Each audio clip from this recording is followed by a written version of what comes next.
So I'm going to put another quick video out there because it reaches more people than answering individual posts on Facebook and on YouTube. And for anybody who's watching my videos, you know I like to compare figures.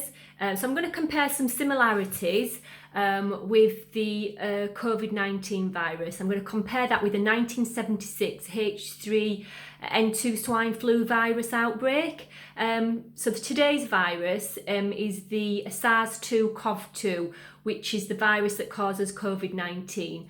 On February the 4th, 1976, a young soldier called David Lewis, he died of a new virus, and it was predicted it would see the return of the 1918 H1N1 Spanish flu virus, which killed around 17 to 50 million people. I know there's a big disparity there, but that's the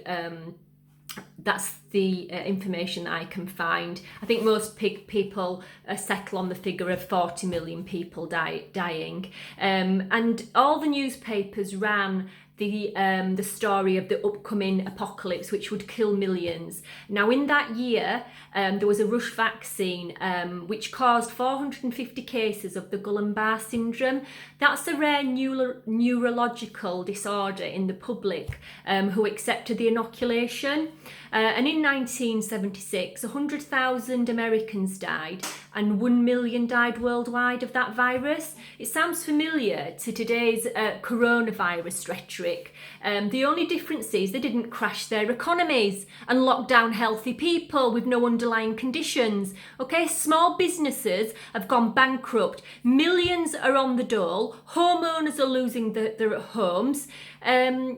And there seems no end to this lockdown, okay? So, and the most unforgivable thing of all is the elderly. I spoke to an elderly lady on the phone the other day. She has been locked in her room for 6 months. She's not allowed to have human contact. She's not seen her family. The only people she's seen are the people in the nursing home who are looking after her. They've told her she cannot go into the garden because she will have to go through the communal area. Everybody in nursing homes are not allowed in the communal area within the home at the moment. Okay.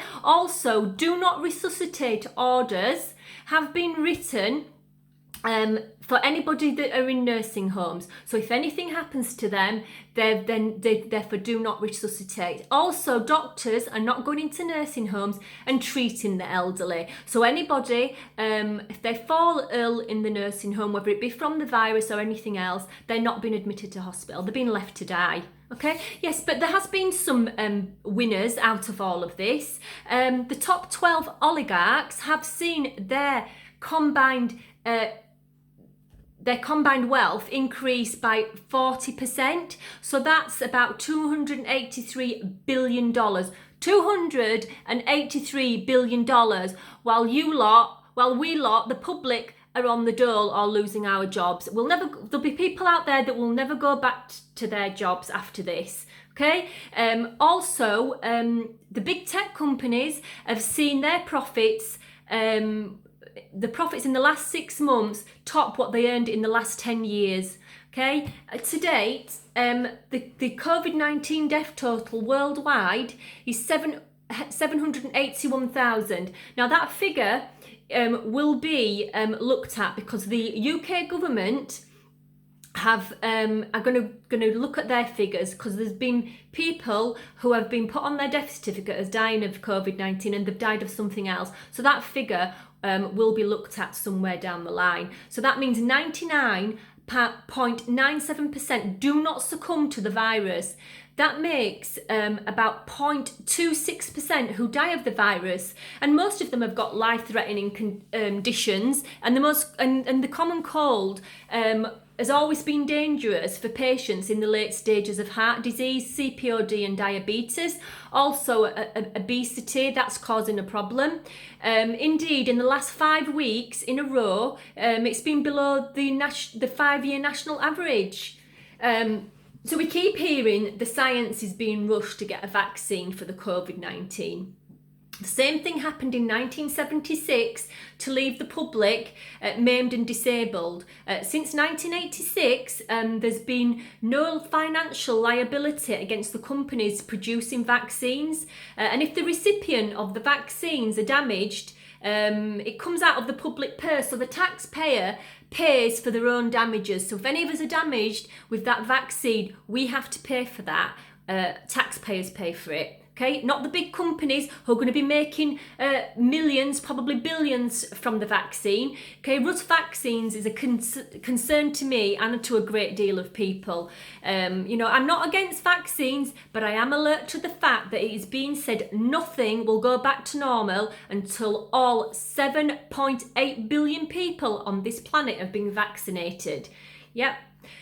We've been told over and over again, we keep hearing the mantra in the news, we better get used to the new normal. Well, there is nothing normal about what is going on, okay? 2 meters apart, masks, keep washing your hands, keep getting rid of your flora and fauna, your good bacteria. Yeah, so this is a big experiment because this has never been done before. So yeah, the outcome of what we're all doing with the washing of hands and the wearing of masks, we're yet to see the outcome of that somewhere down the line in the future. Okay, and there's nothing normal about what is going on, and the public should not be coerced into taking a vaccine under the threat that nothing will go back to normal until the entire population on the planet have been vaccinated. We should have a choice. We should always have a choice. Okay. People like Ferguson in the UK, the Imperial College of London, who actually predicted that 2 million Americans would die.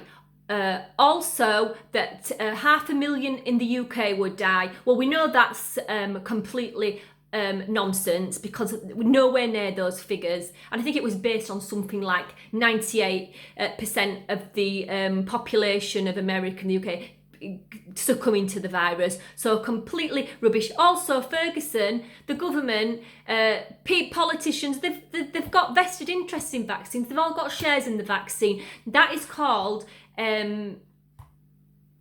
that's a conflict of interest. And most good businesses have a conflict of interest policy. So that needs looking at. Okay, there's never been a coronavirus vaccine ever. There's been 7 coronaviruses since the 1960s. They've never found a vaccine.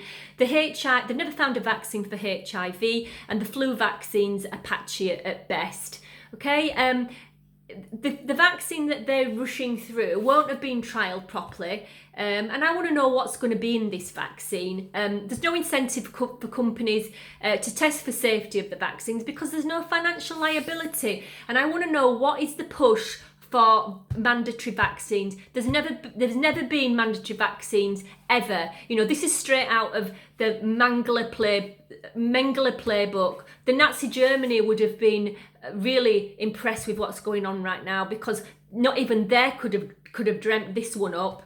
Okay, just want to sort of people in the UK, I want you to be aware that the COVID-19 bill is up for review. That's given the government a lot of powers, like being able to take your children away from you if it's deemed that they've got the coronavirus. They can take people, seize people's properties. So they've got a lot of powers at the moment, and the bill originally was rushed through, so that is up for review. So if anybody is concerned about that, then what I would suggest is you need to write to your local MP about your concerns, and you need to ask them which way they're going to be voting. Okay, so we live in a democracy, and if we're not happy with policies in place, then we can make a change by writing to our local MPs, electorates, and we can tell the Minister of Health, we can give them a phone call and tell them what we're not happy with. So I urge anyone who is concerned about what is happening worldwide right now or in their own country to contact their MP while we still live in a democratic society, because our rights are being taken away from us by the day, by the minute.